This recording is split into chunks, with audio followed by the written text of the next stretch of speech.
큰형이 후견인으로 지정되었는데 몇 년 후 아버지가 돌아가신 뒤 재산을 정리하다 보니 아버지가 평생 모아오신 재산이 거의 남아있지 않은 경우입니다. 남은 형제들은 남겨진 재산이 없으니 상속을 받을 수 없게 되는 거죠. 가장 효율적인 두 가지 방법이 있습니다.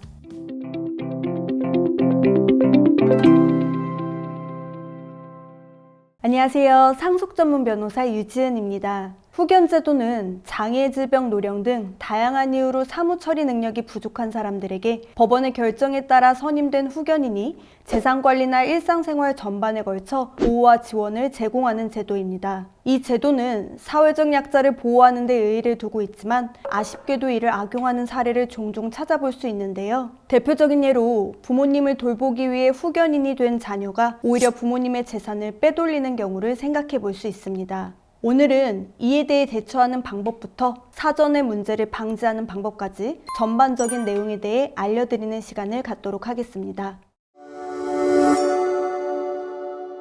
저희 의뢰인들 사건에서 자주 문제가 되는 내용을 먼저 살펴보겠습니다.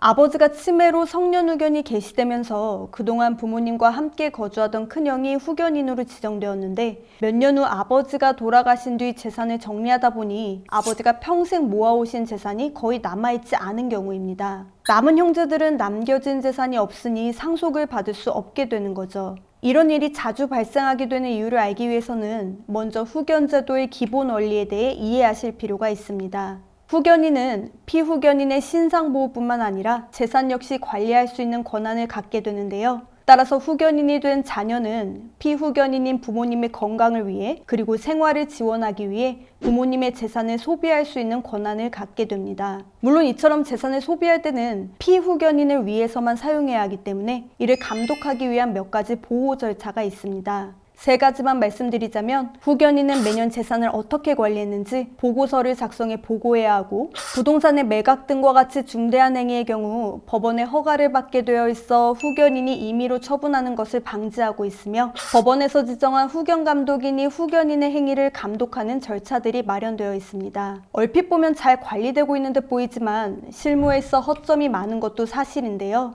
실제로 악용되는 사례를 예를 들어 보겠습니다. 부동산 매도나 고액 예금 해지와 같이 주유재산 처분은 법원의 허가가 필요합니다. 하지만 피후견인의 병원비, 생활비 명목으로 현금을 인출해 다른 용도로 사용한다거나 후견인의 개인 용도로 카드를 사용한 후 피후견인을 위해 지출한 것처럼 명목상 위장하게 되면 이를 찾아내는 건 쉬운 일이 아닙니다. 후견감독인이 있다고는 하지만 후견인의 일거수일투족을 감시할 수는 없기 때문인데요. 매년 제출하는 보고서 역시 영수증과 지출 내역을 잘 매치할 경우 1년치 수만 건의 지출 내역을 일일이 확인한다는 게 현실상 어렵다는 건 누구나 쉽게 짐작할 수 있습니다. 결국은 후견인의 재산 처분 행위가 걱정된다면 별다른 조치가 필요하다는 결론이 나오는데요. 여기서는 두 가지로 구분해 문제가 발생했을 때의 대처 방법과 사전에 문제가 일어나지 않도록 예방하는 방법으로 정리해 드리겠습니다. 우선 문제가 발생했을 때 대처 방안인데요.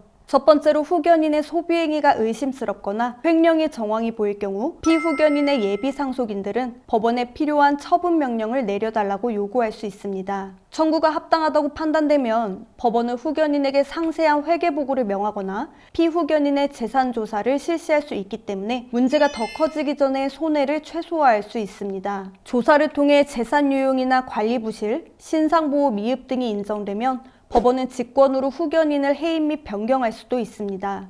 두 번째로 후견인에 의해 무단으로 사용된 재산이 피후견인 사망 후에 발견되었을 경우 다른 상속인들은 소송을 통해 이를 돌려받을 수 있는 방법도 있는데요. 후견인의 횡령행위가 명백하다면 업무상 횡령죄로 형사고소하고 이와 별도로 불법행위에 따른 손배청구와 부당이득 반환 청구 소송을 통하는 방법입니다. 둘 중 하나만 제기하게 되면 기각될 경우를 대비하여 실무상 두 가지를 주의적 예비적으로 함께 청구함으로써 손해를 회복할 수 있습니다. 지금까지 문제에 대응하는 방법에 대해 알아봤다면 이제 문제를 사전에 예방하는 방법에 대해 알려드릴 건데요. 가장 효율적인 두 가지 방법이 있습니다. 먼저 복수 후견인을 선임하는 건데요. 후견인은 법적으로 여러 명을 두는 것이 가능합니다. 이를 활용해 서로 견제와 감시를 통해 한 사람이 독단적으로 재산을 관리하는 걸 막을 수 있는데요.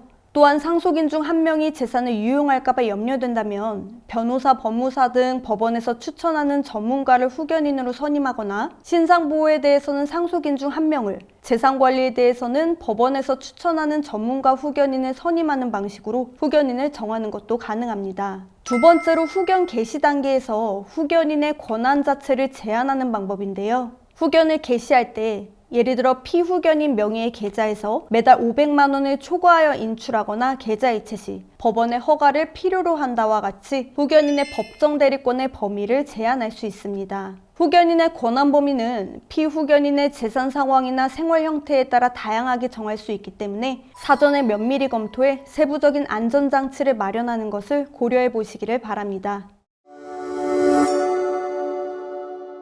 오늘은 후견인의 횡령에 대처하는 방법들에 대해 말씀드렸는데요. 원래 가족을 보호하기 위해 나온 후견 제도를 악용하는 사례를 막기 위해서 가족 간에 의심하고 감시해야 한다는 현실이 안타깝습니다. 하지만 피후견인의 건강한 삶을 보호하고 남은 상속인들의 권리를 보호하기 위해 오늘 알려드린 내용이 도움이 되셨길 바랍니다. 오늘 영상은 여기서 인사드리겠습니다. 끝까지 시청해주셔서 감사드립니다.